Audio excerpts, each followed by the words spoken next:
ఈ స్టోరీలో ఒక middle class house wife family కోసం పడే కష్టాలు చూపిస్తారు.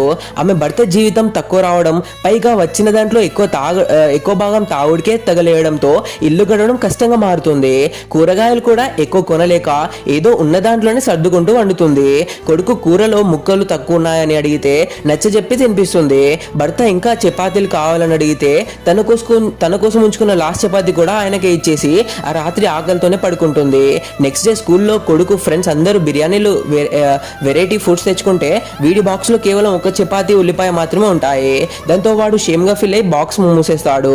ఆ రాత్రి భర్త వచ్చి రేపు మా కంపెనీ మేనేజర్ ఇంటికి వస్తున్నాడు, ఆయన ఇంప్రెస్ అయితేనే జీతం పెరుగుతుంది, మంచి వంటలు చేయని చెప్తాడు. దాంతో ఆమె నెక్స్ట్ డే డిఫరెంట్ కర్రీస్ చపాతీలతో గ్రాండ్ గా వంట చేస్తుంది. ఆ వంటలు చూసి కొడుకు అమాయకంగా ఈరోజు హోటల్ లాగా ఆర్డర్ ఏమైనా వండావో ఏంటమ్మా అని మేనేజర్ ముందే అడిగేస్తాడు. రాత్రి కొడుకు పడుకుంటూ మనం ఎప్పుడు ఇలాంటి మంచి ఫుడ్ తింటాం మమ్మీ, మనం ఎప్పుడు గెస్ట్ లాగా వెళ్తాం అని అడిగితే నువ్వు బాగా చదువుకొని పెద్దోడివైతే అందరూ నిన్ను గెస్ట్ లా పిలుస్తారు అని చెప్తుంది. వాడు నిద్రపోయాక ఆ తల్లి కిచెన్ లోకి వెళ్తుంది.